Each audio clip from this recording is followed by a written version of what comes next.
It is Tuesday night, which means I got my guy So Real Sunil in the building. Sunil was backstage explaining the kickoff rules to me because I had heard about them, kind of, and hadn't really put a lot of thought into them. And so we were trying to figure out whose 35-yard line the teams line up on. And what, anyways, if you haven't looked into it, highly recommend checking it out. But we have some 49ers football to talk about. We have some off-season things to talk about. And really the biggest thing tonight is I want to make sure that everybody leaves a little bit more educated when it comes to the salary cap and where the flexibility is with the San Francisco 49ers. I hear a bunch of things like the 49ers need to get rid of Eric Armstead or they need to get rid of this player. But it seems like people don't necessarily know how that impacts things salary-wise, or some people think the salary cap is fake, which is always a fun one. So I want to make sure that people leave more educated tonight and have a better understanding of what is possible for the 49ers this offseason and can come up with their own game plan. That being said, we're going to do all of that plus more, and we're going to do it next.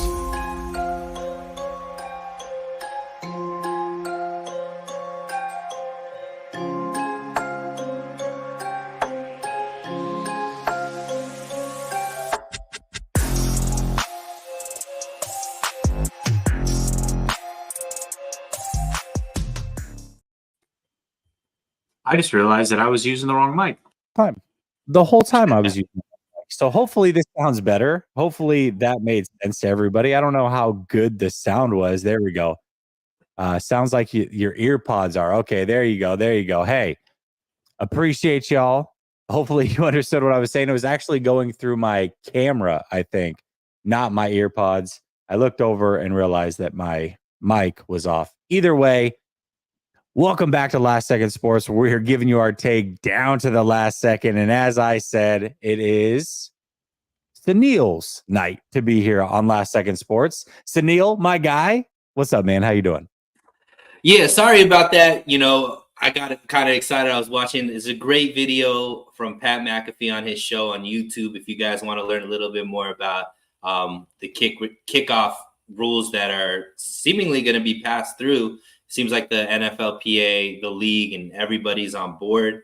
And it's going to be interesting because I think there's going to be a lot of strategy, especially late in the games. Like your kicker can make a mistake and it could really help out the opposing team. So pretty excited. I would say, go take a look at it because I think it is going to be a unique change to the game. I'm looking forward to it. I mean, the XFL, it's closer to the XFL style rule, which I really enjoyed that.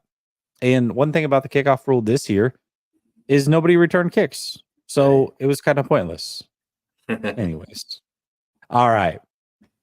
Let's talk about some of the happenings around the San Francisco 49ers. And one of them is, as you know, big wholesale changes on the defensive side of the coaching staff. Sorensen is the new defensive coordinator. Staley is in as the assistant head coach. And then KJ Wright is the assistant linebacker coach. Question for you, though, Sunil, is with this whole process, what do you think we learned about the San Francisco 49ers through this hiring process and what they decided to go with by going with an in-house candidate? Yeah, I mean, I think it's a few things. One, if you get fired as the head coach of the San Diego Chargers, you have a job as an assistant coach for Kyle Shanahan and the 49ers, right? Because that's 2 for 2 now that Kyle Shanahan has brought them in to be the assistant head coach, which, a lot of people have feelings about Brandon Staley, to those that are, doom and gloom because, Jesse, I kind of put you in that category. You're one of these doom and gloom content creators and doom and gloom fans, right? There's a lot of doom and gloom out of there. So, that's one of the first decisions. The doom and gloom is coming in. But if you didn't really notice what Anthony Lynn did on the team as assistant head coach, you're probably not going to notice what Brandon Staley does either. But as far as the actual choice and the choices that were looked at, Jesse, it seems like, this might be spanning even from Wilkes. Secondary before it was linebackers, that the linebacker coaches usually were, Sala and D'Amico. That was kind of the defensive coordinator position that got elevated, or the coaching position that got elevated to defensive coordinator. From most of the interviews that Shanahan did, internal and external, secondary coaches were the biggest ones that were interviewed. And to me, that was, really interesting because I think it's going to hint at, potentially what they do in free agency with a lot of good cornerbacks that are, going to be available in free agency. Obviously, there's some that are going to be available through trade, and also potentially what they're going to be, doing through the draft, right? As far as where they might be spending some of their resources. But the biggest takeaway, Jesse, for me, is another narrative about Kyle Shanahan that got busted, right? So one of the narratives that are out there from the doom and gloom San Francisco 49er media is Kyle Shanahan only looks for yes men. But a report came out that he had the audacity to call Bill Belichick to find out if he was available. A report came out that he wanted to have an interview with Spags, who just beat him, twice in the Super Bowl, to bring him on board. But obviously the Kansas City Chiefs extended him before he could even hit, the market. And then, the other coach on the Kansas City Chiefs defense a week before was trashing Kyle Shanahan, talking about how his offense couldn't put up points, and, Steve Wilkes was considered the scapegoat and all that kind of stuff. And Kyle Shanahan was so upset by that he brought him in for an interview as well and interviewed him as well. So to me, obviously I know people, peg me as a Kyle Shanahan stan, which is absolutely accurate. However, I do think that some of these narratives that are being created are starting to sound more and more foolish when you actually see the evidence of what's going on out there. But overall, I think it's a great hire. To me, Shanahan has been on the forefront of giving kind of the coaches, or the types of coaches that are usually overlooked, which are obviously minority coaches and former players, are always the ones that are talking about how they don't get enough opportunities. They don't get the opportunity to really develop. And, sometimes their experience as a player gets overlooked by coaching staffs. We've seen Kyle Shanahan, get coaches, minority coaches, into head coaching positions through his organization. And now Nick Sorensen, a former player, is getting an opportunity to go down that track as well. So another feather in the cap of Kyle Shanahan, being a leader, Jesse, on the forefront of getting minority coaches and former players the opportunity in the league that other coaches might not be giving them. Oh man. All right. So what I was going to say about the coaching search is actually pretty similar to what you were going to say, which is what I learned more was from the people that they were trying to get. And the point is that Shanahan is willing to let somebody probably control the defense to a level that we haven't necessarily seen. Like when Wilkes came in, he basically had to run what the 49ers already had in place.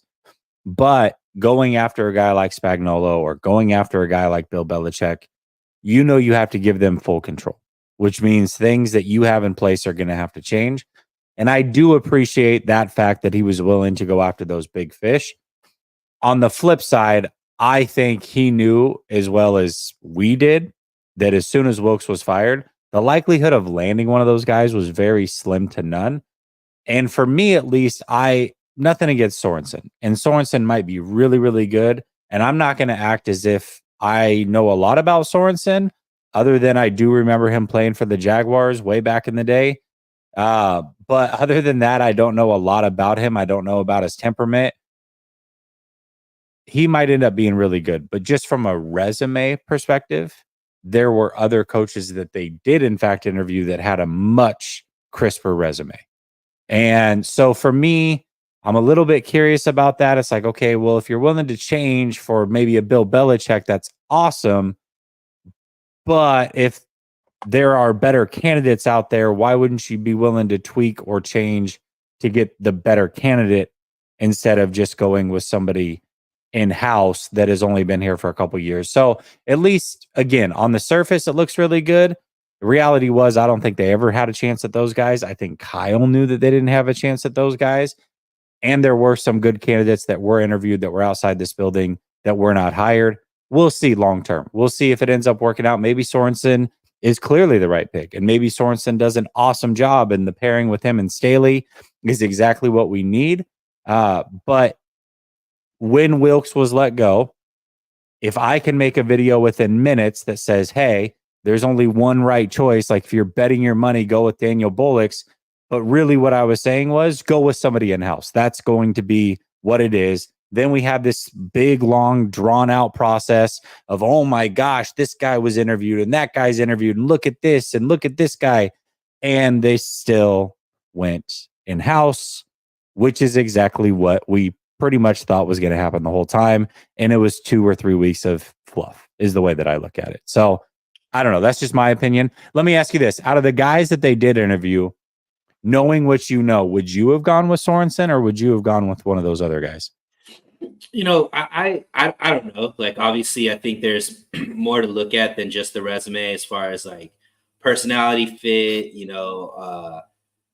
I think ultimately it's Shanahan is probably willing to give up control if he trusts the coaches, and I think that you can some people would criticize maybe his bar for trust is too high, right? That could go into the arrogance or narcissism, all these words that get thrown out as far as describing Kyle Shanahan's demeanor. But to me, it's hard to say. I mean, I think that ultimately obviously Nick Sorensen on his own wasn't enough, right? They did bring in Brandon Staley, who has been a defensive coordinator. So we kind of talked about it on last week's show, Jesse. I don't think he was overly sold on anybody, right?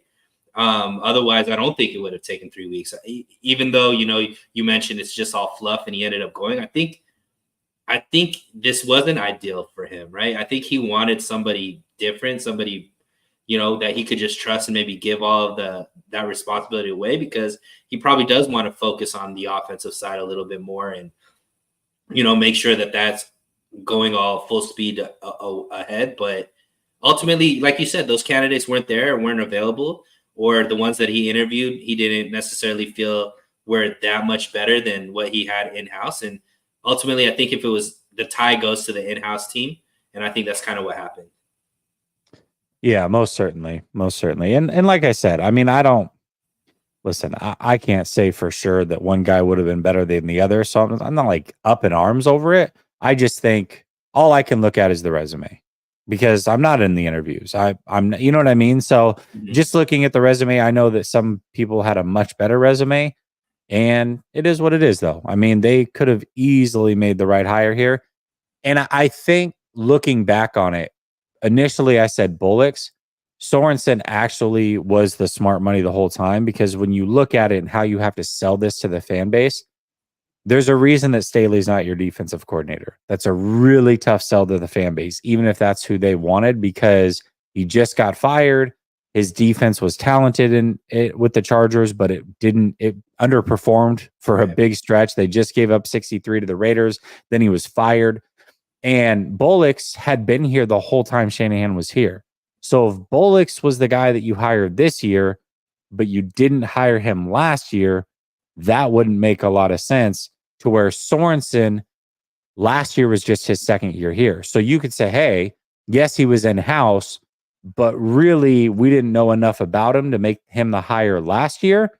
Now that we've had him here for another year and extended his role, making him the defensive passing game coordinator, we saw a lot more. We can elevate him. So just as a package, as far as what you're selling or portraying to the fan base or media or whoever, that was a smarter move than Bullocks, who was here the whole time. It's like, well, dude, if he was the guy, why wouldn't you have done this last year? That doesn't make any sense. Sorensen, you can kind of play that game with a little bit. Yeah, and I think, something that you always mentioned, Jesse, is your first goal of the team is to, win your division, right? And sure. Both of these coaches, Sorensen and Staley, have a lot of connections inside the division. They're familiar with the teams. Obviously, Seattle's a little bit different because they have a brand new coaching staff and all of that. And Sorensen did come from, Seattle, but Staley was, the defensive coordinator for the Rams. So there's familiarity within the division for these, Sorensen and Staley. And I think that's going to go a long way as well, as we both expect this division is going to get a little bit tougher. Yeah, most certainly. And Calvin brings up a good point. He says this is kind of shades of the Eagles season with Desai and Patricia. I'm a little bit concerned. Yeah, I mean, if things don't go well, it could get interesting for sure. I just think things will probably go well, though. That's the hope.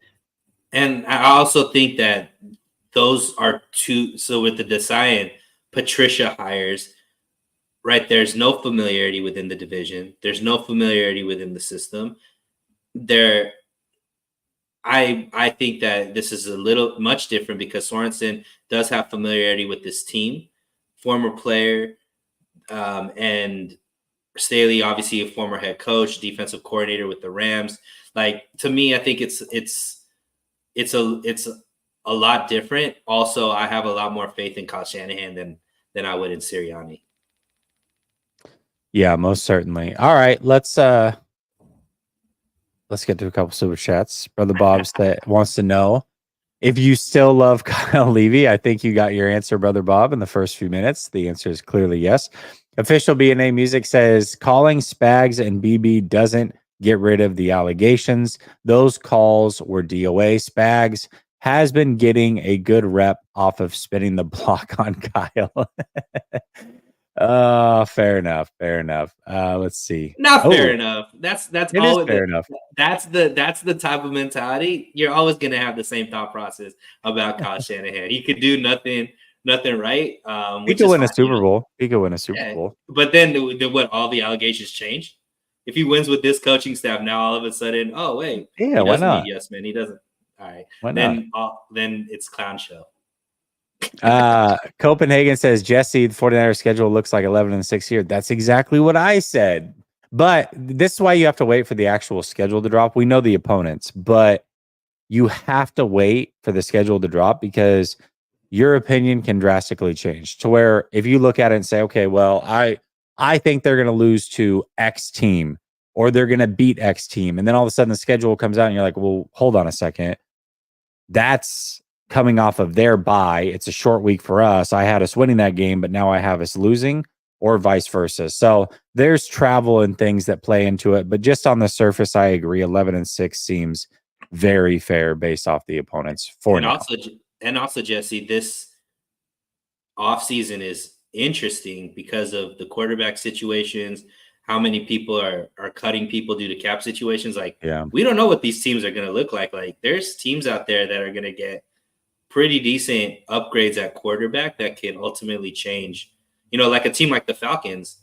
I don't remember if they're on our schedule or not, but we don't know how good they're going to be. It depends on who they bring in at quarterback, but you expect them to be probably tougher based off of who they bring in than what they were last season. So yeah, they might have Kirk Cousins. It sounds like that's like their number one target. So yeah, and I think the Falcons are on the schedule. With Russ, being a vet minimum guy now, that could be an upgrade for some team too. So, we'll see. Yeah, most certainly. I mean, you say what you want about Russell Wilson, but you get him at $2 million, that changes the game big time. Right. I look at a team like the Bucs, for example. What the Bucs want to do offensively is perfect for a Russell Wilson. And I know that Baker was just there, but the reason they were able to make the playoffs because Baker was so cheap. So if I'm the Bucs, I look at it and say, okay, I'll let Baker walk. I'll bring in Russell Wilson at $2 million. He's not great at throwing over the middle of the field or timing routes and those types of things. But one thing he is great at is go balls outside the numbers. Well, guess who you have as your receivers? Guys that are go ball guys outside the numbers. It's a perfect marriage, and you get them for a fraction of the price that you're going to get Baker Mayfield for. So I don't know. It's interesting. We'll the other team. Yeah. Right. And then you have money to spend to make the talent around him better. So absolutely. So we'll see how it plays out. But speaking of adding talent, we know that the 49ers need a cornerback. Should be pretty high priority. And there's a couple guys out there. Jalen Johnson, I put him on the thumbnail. But you want to know, or you want to talk in particular about L'Jarius Sneed, who it sounds like a second round pick is what it's going to take. Right. which is about right because you got to pay him a lot of money, a lot of money. So the question is should the 49ers pursue L'Jarius Sneed? What do you think? I mean, as far as just the player, I believe he's the best cornerback that's available right now. So even out of the guys that have been cut, and there's some good ones out there, but just as far as youth, ability, just locked down, like he's probably he's really, really talented, really, really good. So if you could just for a second, that's a no-brainer. The issue comes is the contract that's attached to him, right? And it doesn't make sense. Can you get a guy who might not be as high level, but the money makes it make more sense through free agency and things like that? Yeah, I don't know. I think our segment later on is going to be interesting, Jesse, because it'll give a little bit more of an understanding of what's actually out there. But he'd be perfect, man. Him, Ward, Demo as the nickel, to me, that's exactly the type of cornerback room you want. I think a second round pick, it's a no brainer. Like, you're probably not going to be able to get a guy. I mean, you can, but obviously any draft pick is a crapshoot. You know what you're getting with Sneed. He's still young, so he's going to be part of that core for 3 to 5 more years and still be playing at a high level. It's just about if the money makes sense, and if they can make the money make sense, I think that's a no-brainer. I would love to have him on the team. Yeah, most certainly. And JD says, Sneed was tagged, which is why we're talking about you would have to trade something for him, and it sounds like a second-round pick. A lot of times when these players are tagged, it's twofold. One, they're trying to work out a long-term deal with these players, but they're guaranteeing that they can essentially trade them and get something for them. And it's a non-exclusive tag as well. So yeah, I mean, basically what they're saying is, hey, we want to work out something. And if we decide that we can't work out something long-term, then we're going to trade him and we're going to get something for him. So that's where you're at with a guy like L'Jarius Sneed. And sure, why wouldn't they? I mean, we've made trades before. We made trades before with the Chiefs. Listen, here's the thing, man. This is what we have to understand as 49er fans. And I said it this year, and I didn't want to say it the week of the Super Bowl or the 2 weeks leading up to the Super Bowl because I really wanted to think positive and think the 49ers had a chance. But the reality is this. The Chiefs look at the San Francisco 49ers the way that we do the Dallas Cowboys. That's just the way that it is. Their blood pressure doesn't raise when the 49ers come to town. Much like when we see Dallas on the schedule, it's like a lot of people may look at Dallas and go, man, that's a really good team. They've got a good defense. They got a ton of talent. And we look at them and go, yeah, but it's Dallas. I mean, we're going to beat Dallas. That's the way the Chiefs look at the 49ers, and they have no reason not to look at the 49ers that way. So if that's the best deal they can get, that's the most that they can get for Sneed, and we're going to give it to them, 100% they would trade with us. Why wouldn't they? It doesn't make sense that they wouldn't. They're not afraid of us. You can say that, but when have we beat them? Like, when have we beat them? Did you not hear who was it? Merritt that we interviewed for our defensive coordinator spot? Did you not hear how he talked about the 49ers? Did you not hear, well, who was it? Sneed? I think it might have been Sneed that came out. It was either Sneed or McDuffie came out and was like, yeah, I mean, listen, we wanted them to throw the football. They did exactly what we wanted them to do. When they beat us in 2019, and then when they beat us last year, the way that Jones and Frank Clark were talking about the 49ers, we don't worry them. Now, it doesn't mean that we can't beat them or that the 49ers can't get over the hump, but they got to prove it. They've got to prove it before the Chiefs are going to be concerned about it. So for me, I think the relationship, that's just the reality of the situation. I mean, yeah, you win-loss for sure, but competitiveness, I don't think the Cowboys have ever been as competitive as we have with the Chiefs. I mean, it's a moral victory, and there are no such things as moral victories. Obviously, they got the W, but it took overtime to beat the 49ers in we beat the dog shit out of Dallas last game, though. Before that, the games were close. But they were never in doubt. Like Kansas, like there was never a moment against Dallas where we felt like we were going to lose. Whereas with Kansas City, they might have had the confidence that, yeah, we could get back in this and all this kind of stuff, but they were in positions to actually lose the game. So Did the Chiefs not beat the dog shit out of the 49ers just a season ago? I get the Super Bowl, right? But a season ago, they came in and dog walked us. My sure, point but I'm is that saying you there's got to beat them. You no, got to beat them absolutely, before you get the absolutely, respect. and I'm trying to, because one, it's blasphemy for you to ever compare the Cowboys and the 49ers ever.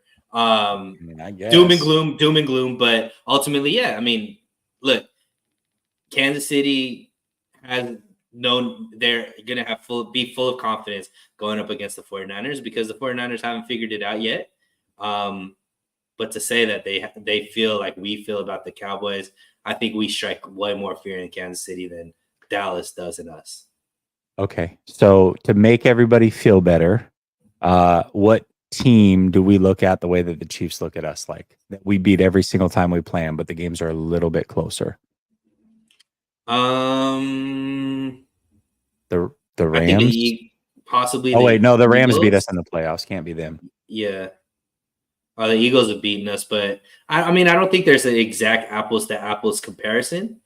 I'm just saying, I mean, I understand your analogy. It makes sense, but I don't think the Cowboys there was ever a chance that they have been able to beat us in any playoff games or anything like that. Whereas with the Chiefs, like it came down to the last seconds as far as them. Here we go. Packers. How about the Packers? Packers have played us close the last couple times we played them. Mm-hmm. Right? Those were close games, but they were they were the last one was kind of in doubt for a little bit, but not, you know what I mean? So it's like, how about the Packers? The way that we look at the Packers. Maybe not Dallas. I think the Packers is a good example. Sure. It's more digestible at least. Because the Packers kind of had us left for dead. Really, I mean, the last two times we played them in the playoffs, they really had their opportunities. If you think about it, they had their opportunities, especially this last game. So, okay, maybe the Packers. We won't say Dallas. We'll say the Packers. So the Packers might get your blood pressure going a little bit. To where Dallas doesn't even like raise the blood pressure at all. Okay. But either way, we beat the Green Bay Packers. We've got to beat the Chiefs before we can really gain their respect. I just don't think that they look at the 49ers and go, oh my gosh, there's no way that we can trade them L'Jarius Sneed if they're offering what is the best on the market. We're not going to do it because we're going to make them too good. I just don't think they look at us like that. That's just me personally. And they have no reason to, like, they're going to come in with full confidence. I totally agree with that. But I think they do that with any team. I don't think that's as they should. I don't think that's how they feel just about the 49ers. I think they feel that way. They could beat anybody, on any given day because they've shown it. Yeah, absolutely. All right. What about you? You never answered the question about Sneed. I kind of forgot. I would love to have L'Jarius Sneed. I just, looking at the salary cap situation, I just don't know that it's feasible. The 49ers are actually in a little bit of a worse situation than what I initially thought they were. Not that they can't make moves. They definitely can, but there's some maneuvering they're going to have to do. And really my strategy, if I'm the 49ers, if I'm signing a young player, I'm making their first year of their deal extremely inexpensive. And then I'm making years 2 through 4 or whatever, like however many years they sign them. Those are high-end dollar deals because that's when you can start to afford them. Really, this year, it's going to be tough to fit a big-name player under the salary cap if you give them a ton of money for this season. So I'm curious to see how they play these contracts. I do still think they can go get somebody, but I don't know that I want to give up draft capital to bring in somebody because at some point, like you have to draft players that are just stepping up and playing well and adding depth to this team. If you continuously go after the big fish, I mean, you can only afford so many players like that. So as much as I love Sneed, I look at Sneed and I say, hey, if I'm the Detroit Lions, love that move. If I'm the 49ers, I would love to have him here. I just don't know that it makes sense based on where the 49ers are at financially to whereas like the Lions, who's another team that I can think of maybe in the NFC that would make sense. A Washington. lot of people are saying the Eagles. I don't know how they make sense. I mean, the but, teams you with know, the best, obviously Patriots, the Commanders, they all have. yeah, Colts, stuff like that. Yeah, Bears, those types of teams. So yeah, I mean, for me, if you have to give up a draft pick and sign somebody to a big contract, that's not where I'm at. One or the other. If they're inexpensive for a year or two and I can give them a draft pick, sure. If they're a free agent and I got to pay them a lot of money, but I'm not giving up the draft pick, I'm intrigued. I love Snead. I just don't think giving up a draft pick and paying him big money makes sense for where the 49ers are at financially. But also it scares the piss out of me because if he does end up with a team like Detroit, damn. You know what I mean? Right. That is a realistic scenario to where I look at it and I say, shoot, they give up a second rounder for Snead, and then with their first round pick, they draft let's say a pass rusher or something. It's like, well, overnight they fixed their whole defense. That was the concern with them. They're going to be a scary team. So, we'll see. We'll see what it looks like. Official B&A Music says he can beat Spags once at least. 0-4 looks ugly. Yeah, for sure. Spags is done pretty good. Brother Bob says we take Ward and Snead, but Levy still can't beat him. If we had Ward and Snead and couldn't beat the Chiefs, I don't know if it's ever going to happen. Brother Bob says Nails. How can I survive? I don't even know what all that says. Lunch. So we're about to go get some wings and stuff next week. But there you go. Brother Bob, the audacity. Your life is about to be elevated and better once you have lunch with me, bro. You might be coming back. You might be coming back with respect on Kyle Shanahan's name. It's gonna be, all the attacks are gonna be on Jesse instead of me after that lunch. Great. I don't even not want to know the type of crap that's going to be talked about at that one. Jiminy Christmas. Brother Bob, you're my eyes and ears. Tell me what he says. All right. This one's kind of funny. You had sent this to me and I was like, where's he getting this from? And then I realized that there was something going on Twitter about the 49ers age. So the question is just simple. Are the 49ers too old? And what does that mean exactly? Like, are they too old and where? Explain the situation to me. Like, why is this a topic of conversation? And shout out to your boy, David, because he kind of sparked this in my head. So he's been putting up that the 49ers are one of the oldest teams in the league based off of adjusted play rate. So they're, top 4, I think, as far as oldest teams, as far as when you factor in who's playing most of the time. And, because then it comes into strategy. His thought process was because they're an older team, you don't bring in older vets to a team that's already older. You got to get younger type of situation. But for me, when I look at it, and before I answer, I want to throw it to you because I know how you feel based off of the answer you gave me when I asked the question to you. But I want to ask you, obviously I think your answer is they are too old. But to me, let's say there's 22 starters on offense and defense, Jesse. To you, what is the ideal combination? How many of those 22 starters would you want on their rookie contract for it to be considered like a healthy makeup? No, I actually don't think they're too old. I was messing with you because I saw that you had put it as a topic. I think what's interesting about the 49ers is that they are older. And when you look at the way this team is constructed, a lot of times we talk about how much money these guys are getting paid. Really, the reason that we keep saying like, hey, this was their best chance to win, and then next year's their real last chance, like with this core unit, isn't because of the money that they're being paid. It really is because of the age. They're starting to age themselves out of being guys that are worth paying. And this is the first time in Shanahan's career as a head coach where we're going to have to see him go make these tough decisions on does he cut a guy a year early versus hanging on to him a year late? How does he handle things business wise versus, maybe guys that he really likes a lot and has built this whole thing with? So I'm curious to see how he handles some of these older players, but I think the 49ers have decent balance.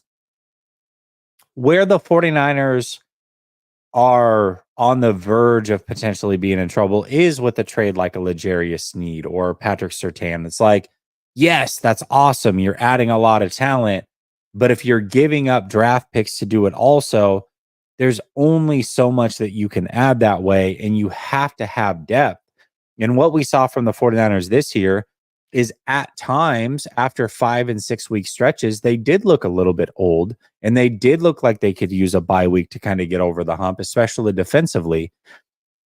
So for the 49ers, I think that depth has always been important, but no, they're not too old. I mean, if you really look at it, they have some older players, guys that they really should be making decisions on here soon. Trent Williams, Kyle Juszczyk, Eric Armstead, Hargrave, Kittle, and then Debo and CMC aren't old, but for the style that they play and the position that they play, they kind of are getting towards the tail end. So they have 7 guys that are like a year away, potentially from being a year away, if you know what I mean. So they're close. They're definitely teetering. That's why drafting this year and next year is going to be so important to try to replace some of these guys, because eventually they are going to have to make decisions. Not that those guys are necessarily going to retire next year, but a guy or two out of that bunch certainly are going to have to be let go, and maybe more than that. So they're close, man. They really are close. Now they have some good young talent though too. You have Brock Purdy, you have Brandon Ayuk, you have Demo, you have Brown, Demo, Huff, Charvarius Ward, Aaron Huff, Banks. both linebackers, you know what I mean? Bosa. So it's not like they're just like super old, but they do have a crop of older players that are also core players that they really have to pivot on and move on from very, very quickly here. Otherwise, it's going to be too late, and you really are going to put yourself in purgatory for a couple of years. Yeah, but I just, once again, it's doom and gloom content creators that I feel like create this, and I get it. Like, yeah. But to me, I think the 49ers have always done great finding bona fide stars and bona fide depth pieces and bona fide starters through the draft, and having 11 picks. Next year, they're going to have double-digit picks as well. Like, they have full ability. So the reason why you would say that is if you don't have trust that the 49ers are going to be able to get drafted well. And I don't see how you can say that when they pretty much pick an all-pro player in every single draft class. Like, it seems like, right? So to me, that's where I'm just like, hey, they're when I'm seeing this online, I'm just like, yeah, they're older, but they don't play rookies, right? Kyle Shanahan doesn't play rookies. He plays second-year starters. So you switch out a couple of, like next year, Tayshaun Gibson isn't going to probably be a starter. He's older. It's going to be Jair Brown and Kafunga. Both of those guys are in their early 20s. So like, that's automatically going to change that dynamic. Samuel Womack will probably get more run next year. Luter Jr. is going to get more run next year. So it's like, to me, I just think that it's always doom and gloom, and I'm kind of trying to bring the sunshine, bro. I'm trying to bring the sunshine of logic out here to let people know, look, it's not as bad as people are trying to say it is. There's a bench, there's young guys, and these guys, we're going to draft well, and we're going to be fine.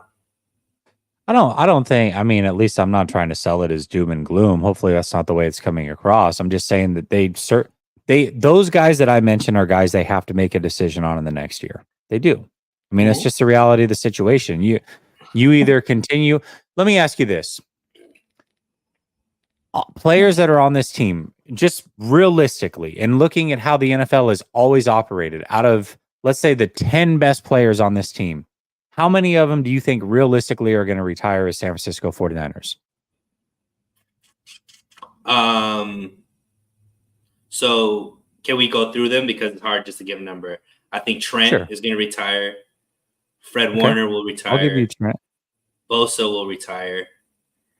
I think Ayuk will retire. CMC will retire, 49er. Juszczyk, Kittle. See, I don't think so. I would say out of the 10, maybe 2 will. Just realistically, the way the league has always worked and always operated, it's like You're going to have a player that really wants to play that one extra year. And it's like, shoot, I'll give you an example. Do you think Patriots fans thought that Gronkowski and Tom Brady weren't going to retire as Patriots? Yeah, but we also know those are bad decisions. I'm not saying whether it's a good decision or a bad decision. I'm just saying the way that the NFL operates. I mean, guys eventually they want to continue getting paid high money and they want to play an extra year longer than the team is willing to pay them that big money. And so they eventually end up somewhere else. I mean, I'll give you an example, George Kittle, and I'm not saying he's leaving or this is the team he would go to. One thing we do know about George Kittle, or we've learned, is that he's a Chicago Bears fan. And he's been talking an awful lot about the Bears offseason and what he thinks they should do around the quarterback position. It's like, well, God, if he went and played 1 year on his childhood favorite team to end his career, that wouldn't shock me. That wouldn't shock me at all. You know what I mean? Like, this happens all the time across the league. Players that are with one team for a long period of time end up going and playing their final year or two on some obscure team.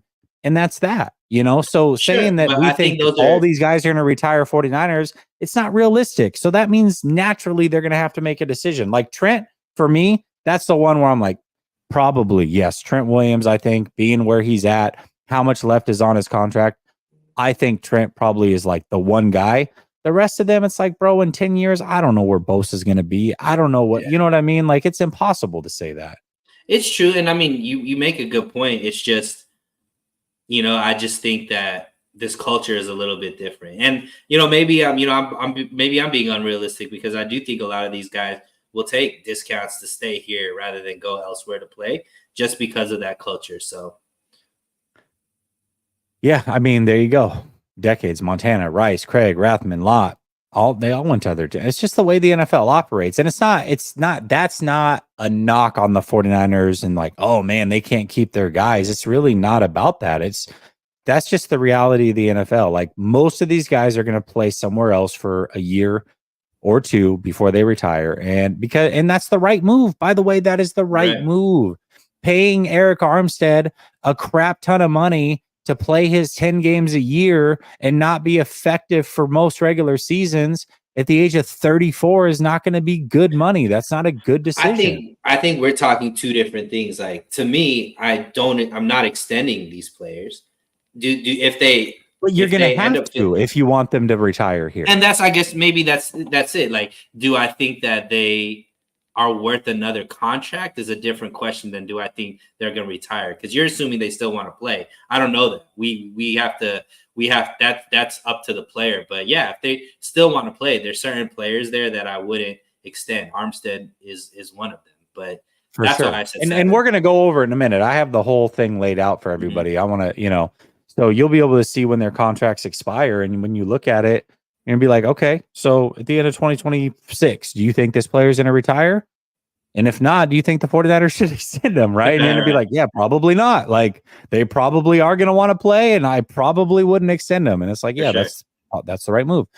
So Jamal says, on the flip side, Jesse, some of these guys we draft could become real starters in this league who could push an aging guy out the door as well. Absolutely. Yes, of course. That is definitely the reality situation. Yeah. With Jimmy Ward, right? Yeah. Of course. So, yeah, I mean, there's a lot of ways to look at it. And again, I don't want to sell it as doom and gloom. That's not what I'm saying at all. I mean, I didn't even say that they're too old. I just think that there are guys that they're going to have to make some real serious decisions on. So, and we're seeing that around the league. We're seeing that around the league that people are making these decisions. We just saw Seattle get rid of their whole safety room, which is wink, wink. Maybe some of those guys are going to end up as 49ers based off of the connections, right? Yeah, maybe. Dave Barclay says, just came on, got no notification. What the hell? Yeah, I don't know. Usually what I say with that is unsubscribe and then resubscribe and hit the bell notification. Usually that fixes it, but YouTube's kind of weird sometimes. Frank Tom Ocean says, I would love to get Jalen Johnson. He's my pick. I love Jalen Johnson, but it's very similar to the Snead situation where you're going to have to give up something and pay him big. So I don't know. Dave Barclay says, wow, Sunil. Brother Bob, your rebuttal, sir? Oh, gosh, here we go. Brother Bob says, Dave, good to see you. Sunil's Kyle Levy love grows daily. Dave, he knows I'll never be a Shannon unless they win a Super Bowl. And then B&A Music says players are not fans. They are employees first, for sure. But they also, when they say, oh, this was my childhood team, like there is something to that. Tom Brady, I mean, the greatest player of all time, the greatest quarterback of all time, made it very clear that if it was up to him, he would have played for the 49ers, a team he was a fan of. I mean, there's still some fan left in them a little bit. Crocker will tell you he was on the Jets, like keeping up on what the 49ers were doing. And he was playing on the Jets. Like, yeah, I mean, I think it depends on the person for sure, but they're definitely employees first. All right, let me see if I can grab this here. There we go. There's this. I'm going to get rid of this real quick. And then I'm just kind of bringing this all into one. So, a lot of people are talking about what happens if we trade Ayuk, or we should trade Debo and keep Ayuk, or we should trade Armstead. And I just want to go over the salary cap situation here so that everybody can see. You might want to take off the super chat. It might make it bigger. Yeah, here we go. Let me see if I can. Yeah, it doesn't make it bigger. Here, let me see if I can. It's visible though, so you could go through it. It's not too small. Yeah, let me see if I can change the layout maybe. I just don't know layout wise what it's going to look like.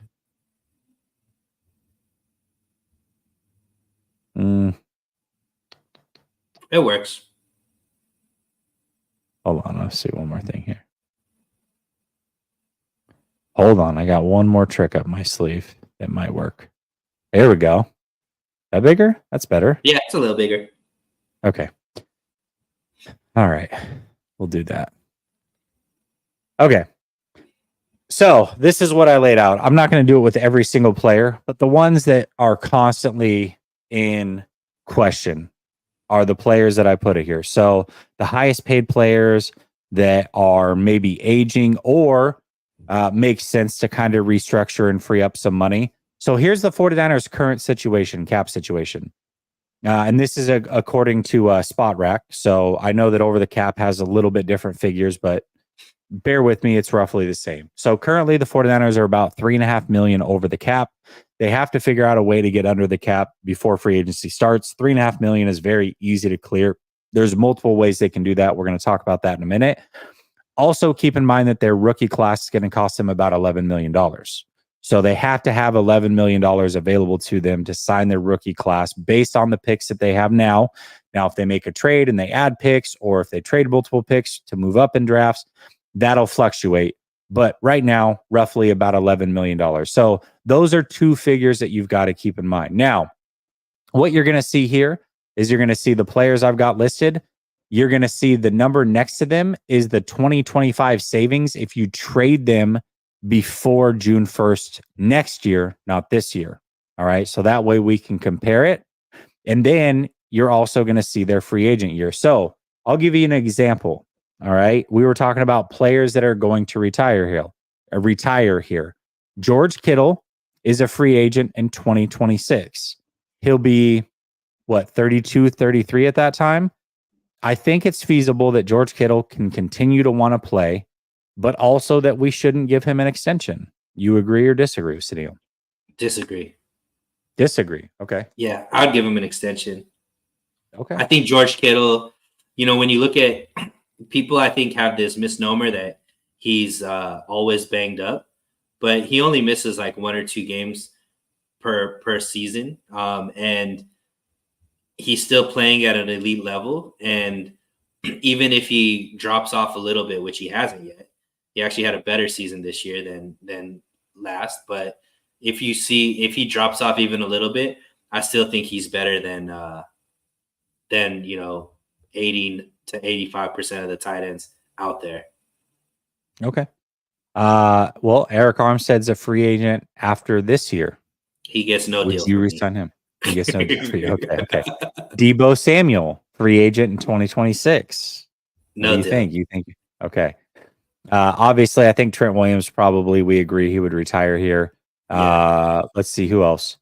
McCaffrey, free agent in 2026. At that point, he'll be 30 years old. I would have to see, because to me, McCaffrey is one of those guys that is kind of, he does things kind of like LeBron James, Jesse. Like, he's in a different category where it's like you can't put him compared to what the trend usually is, because what CMC is able to do, his health regimen, his the way he keeps himself in shape and stuff like that, I don't think he's on the same path as most other running backs. So to me, it would be more of like play it by ear based off of what I'm seeing out of him the next, couple seasons kind of thing. But it would definitely be dependent on the money that he's asking for as well. Absolutely. Absolutely. So here's their current cap hit for this upcoming year. Here is what their cap hit would be in dead cap if we trade them pre-June 1st. And then what the savings would be. This is the savings if you restructure those players. This is what you would save if you, this is the dead cap if you were to trade them post June 1st. And this is what you would save if you trade them post June 1st. Now, here's the complications with post June 1st. One, if you get rid of them now, let's say you cut them now to save some of this money, that money's not available until June 1st. Okay. So the player is available to sign somewhere else, but his money to that team is not freed up until June 1st. If you just straight cut a player. If you trade a player, then likely you're looking at draft picks for the following year. And the 49ers are in a situation where they're trying to win this year. So draft picks next year don't necessarily help. So I think most of this post June 1st stuff is out the window. Now, the next way that you can save money and add some money to the 49ers salary cap is by restructuring players. But here's something we have to keep in mind. These free agent years, if you restructure, so I'll give you an example. Eric Armstead, how he is in the final year of his deal. A lot of people are saying, hey, get rid of Eric Armstead. Well, if you get rid of him now, you're only going to save about $2.5 million. You're going to take a giant cap hit. But if you restructure him, yes, you're going to free up $12.2 million. The problem is you're going to add an extra year to his deal. So now you're going to have to keep him through 2025, and he's not a free agent until 2026. So you don't want to just necessarily restructure either, because you're going to start adding years to their deals. And we look at guys like George Kittle, for example, Christian McCaffrey, where, okay, in 2024, you say at the end of 2026, like, I kind of want to see. I think that I'll probably want to re-sign them, but I want to see. But I don't know that anybody would be confident enough to say, okay, well, let's save the money now and restructure them and guarantee that they're on this team through 2026 and they're not free agents until 2027. So when I pose the question like that, Sunil, is that a right way to frame it? Like, would you be confident enough to say in 2024, hey, let's restructure them and save money and keep them for sure through 2026, knowing they're going to produce? I wouldn't feel comfortable with that. No, there's three names on this list that I'm doing the restructure with. Okay. Brandon Ayuk, obviously, get the extension. Yep. Fred Warner and Travaris Ward. Those are the three names that if I have to try to free up some money, those are the three players. Everybody else, and potentially the Kyle Juszczyk cut, right? So, but those are the three names that I would want to add years to their contract to because I'm confident that I would want to keep them around. Absolutely. So the things that I put in green are the things that I would do if I was the 49ers. Okay. So if I make these moves in green that I've put up here, that'll allow the 49ers to free up the cap space. It'll allow them to sign their rookie class and still give them about $20 million to play with, which means they can be a player for a decent name in free agency. Now, the things that I put in yellow are things that I might consider doing. So when we talk about Brandon Ayuk and why he might get traded, and people will push back and say, well, no, trade Deebo Samuel instead.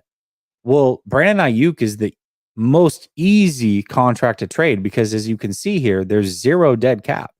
That $14.1 million that they owe him, if they trade him prior to the draft, first of all, they're going to get more for Brandon Ayuk than they could Deebo Samuel. Second of all, they're going to take zero cap hit and they're going to take a full savings of $14.1 million. If you trade Deebo Samuel, you're going to get less than a first round draft pick that you're going to get for Ayuk. you're going to save 6.9 million and you're going to take a dead cap hit of 21.7 million. That's what makes it hard to trade Deebo Samuel. Now, I put him in yellow as well because I would consider it. I would also consider, based on his age, possibly restructuring Deebo to give me an additional 15.1 million, because that's a lot of money. And he's still at an age where it's like, maybe I would be willing to go through the 2026 season with him. I wouldn't feel great about it. It wouldn't be my preference. But if I had to come up with some money to go really big this year, I would consider restructuring Deebo Samuel. What do you think of the ones that I have in yellow as like maybes? Yeah, I just, maybe it's the fandom in me. Brandon Ayuk is somebody that I would want to keep here as long as possible. I think that him and CMC give us the best offensive chance that we have as far as, the 1 and 2 options. And with Deebo, I wouldn't want to make him harder to trade next season. And if you extend him, that makes it harder to trade him, because ultimately, if I'm looking at who do I think breaks down first, it's a no-brainer. Deebo is going to break down before Brandon Ayuk. Deebo pretty much breaks down every season, right? And we also saw in the Super Bowl, like, he could be taken out of the game if a team goes man to man. So, to me, the yellows, I'm not as excited about it. I'm much more excited about the greens. Yeah, most certainly. Now, again, this 2025 savings, if we don't make moves on these guys, Deebo Samuel, you trade him next year, you save 9.1 versus 6.9. Or you could let him play out his contract and be free in 2026 as well. And a lower cap hit too, right?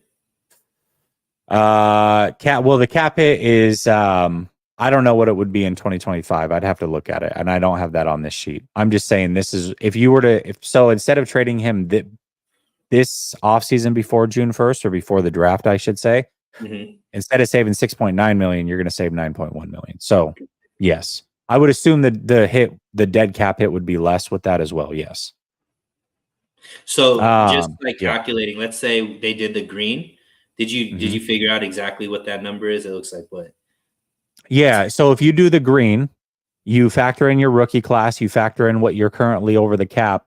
That's going to save you. That's going to leave you about $20 million to play with in free agency if you just do the green. And the only real position that you have to fill is the fullback out of the list, at least. Yeah, essentially. Yeah. So to me, that makes a lot of sense. And I know that people, I don't want to get rid of use, but it's like, man, I mean, I'll put it this way. A lot of people that say, hey, let's get rid of Armstead. You get rid of Armstead now, you're saving half of what you would save if you got rid of Kyle Juszczyk. Like, that's kind of crazy to think about, right? Because Armstead's number is so big, but you're only saving $2.5 million versus $5 million essentially with Juszczyk.